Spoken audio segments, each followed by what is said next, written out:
Hey friends, happy Thursday. Hope you guys are having a good week. I'm having a great week myself. I wanted to share with you guys this week something that is super important to a lot of parents, and that is your little one being overtired. Um, for myself, I went through this with all of my kids, but mostly I went through it with my last child, my son, who is the reason I became a sleep consultant. So thank you for that, Gunnar. And yeah, so I mean, if he wasn't such a horrible sleeper when he was born, then I wouldn't be where I'm at now. So I am in the end, thankful that he was a horrible sleeper. Anyways, that's beyond the point. I've totally been there. I've totally been completely overwhelmed and exhausted as a parent, feeling like there's no hope, feeling like you're never going to be able to sleep again, feeling like your little one is just going to be a horrible sleeper for the rest of their life, and you're just going to have a rough go. And I'm here to tell you that that is not true. Well, I mean, and maybe with some kids it is, hopefully not.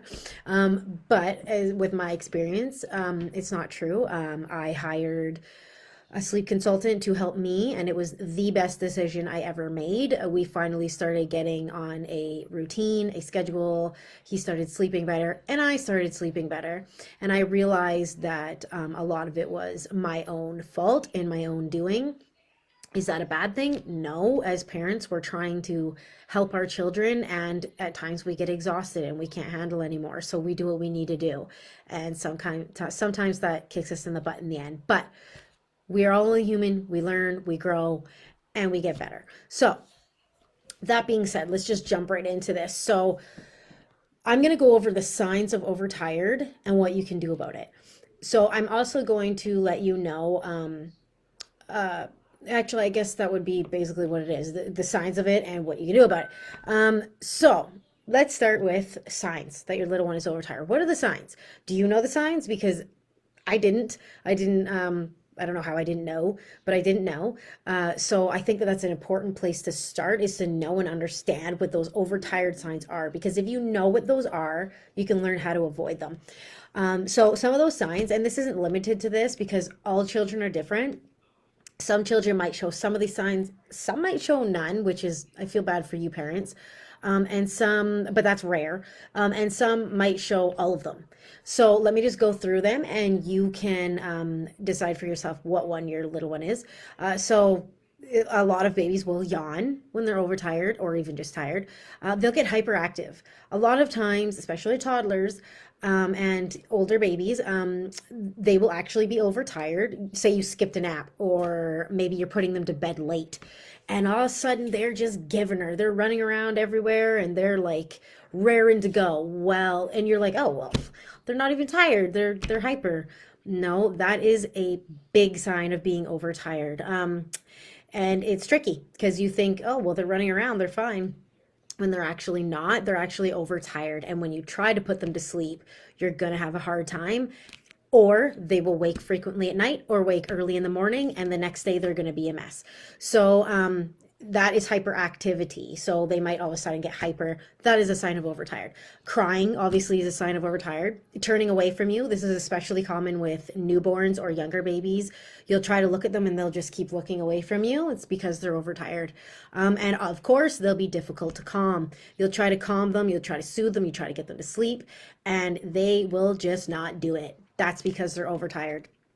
And what happens when they become overtired is their cortisol levels, which is your stress hormone, will get so high that they cannot get into a deep sleep.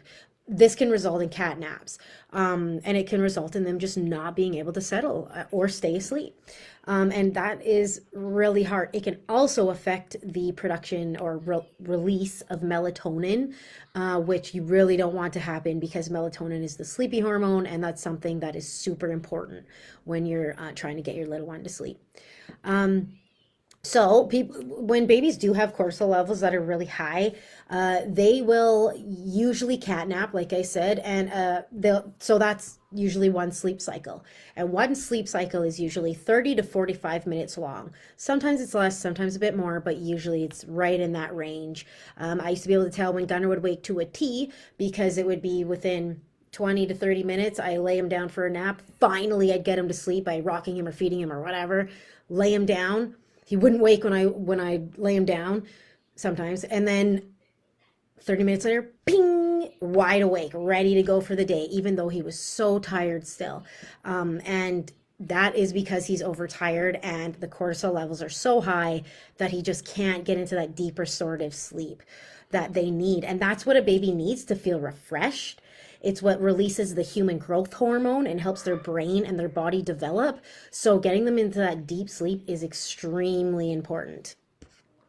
So nighttime sleep regarding sleep cycles will look a little bit different. For nighttime sleep, a sleep cycle in the night is longer than 30 to 45 minutes. It's usually around 2 hours. So that can mean 1.5 hours, that can mean 3 hours, but it's usually right in that range. And that is also a sign of being overtired and not being able to link their cycles and sleep and stay in that deep restorative sleep, which happens after the first sleep cycle. So they're really never getting this deep restorative sleep, which is a big, big problem. So another thing that I wanted to talk about is what is contributing to this. So there are a few different factors that add into why your baby has become overtired. There's three that I want to talk about today, and the first one would be wake windows. Their wake windows are not being met efficiently. So that can mean that you're putting your little one away to bed way too late. They're past their wake threshold and they've gotten into overtiredness. That can greatly affect being overtired. That can cause it to happen, not meeting those wake windows properly. And another one would be that the parents are missing their sleepy cues. They're not understanding their sleepy cues. Maybe they're missing them, or maybe they're misreading them.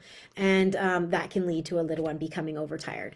And one of the bigger ones that is a big contributor to overtiredness is a parent assisting their little one to sleep. Now, this happens because parents, well, it can happen for many different reasons. For me, it's because I felt like he couldn't go to sleep on his own, and I never gave him the chance to do so. My son did not know how to fall asleep independently, because I did not establish good sleep habits from birth, which is what I recommend to everyone that is my client. I recommend you starting from birth with good sleep habits. If you have an older baby and you didn't start with good sleep habits, it's fine. You can start at any time, but it's easier when you start when they're younger because then they get used to that and it makes your process way easier. It is way harder to train an older baby than it is for a newborn or a younger baby. So establishing those healthy sleep habits from the start is key to all of this.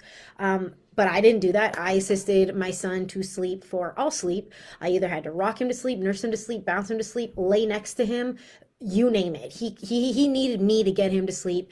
And because of that, he would wake.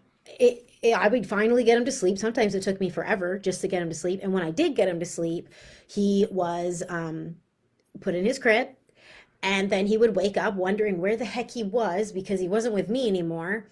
And he wouldn't be able to go back to sleep because he didn't know how to fall asleep independently. He needed me to get him back to sleep. So we get into this vicious cycle of all of a sudden he wakes, I have to get him back to sleep again. I lay him down. He's finally asleep. I lay him down. He wakes, I have to get him back to sleep again. And it's never ending. It keeps going, going, going. So what you want to do is you want to stop that. You want to stop that assisting to sleep.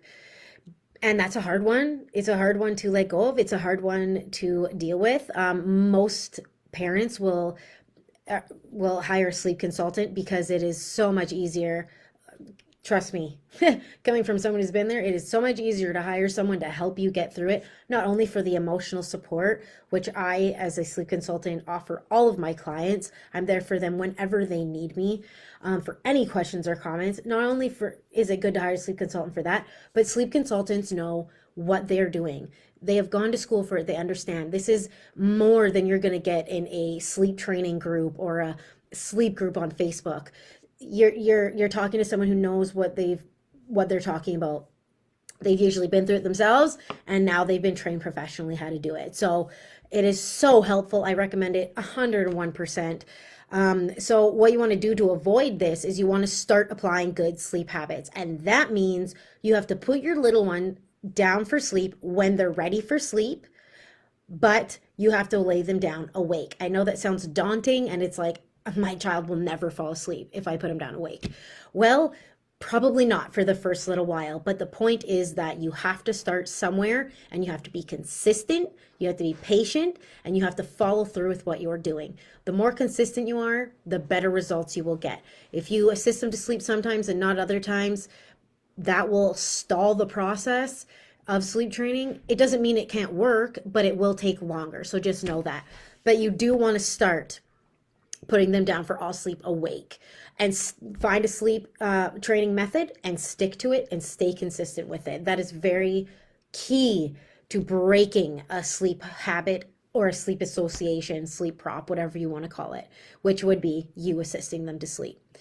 And then, another, what else I wanted to talk about would be the wake windows. You want to make sure that you're following their wake windows. If you go to my blog, you can find it on my Facebook page or my Facebook group, which is linked in the description box. It's called Sleep Little One. That's my Facebook group. The blog is in there. If you click on that, I have a free wake window chart that you are welcome to have with, and it shows you, it's a guide of when your baby should be awake, or how long they should be awake, sorry, according to their age. And this is very important, but remember that this is only a guide. Each child is different. Each wake window can be different. So they could be awake for a longer time in the morning and shorter times in the afternoon. It all depends on the baby, and you have to know where that sweet spot is, and you have to find it, stick to it. And honestly, sometimes finding the perfect wake window can solve everything. So find that, figure that out. That's key to helping your baby be with their overtiredness. And make sure that you learn their sleepy cues. This is the last point I want to make, is make sure you learn your little one's sleepy cues. If you can learn those sleepy cues, then you'll know when their wake window is, and you'll be able to find that sweet spot and put them down when they're tired. Yeah, so that's about it. That's all I have for you guys today. Again, if you want that sleep chart, that free wake window chart, sorry, it is in my group called Sleep Little One. You can find the link to my group in the description box. I hope to see you there. And I hope that you guys are having a wonderful day, have a wonderful rest of your week and weekend, and we will talk soon. Bye.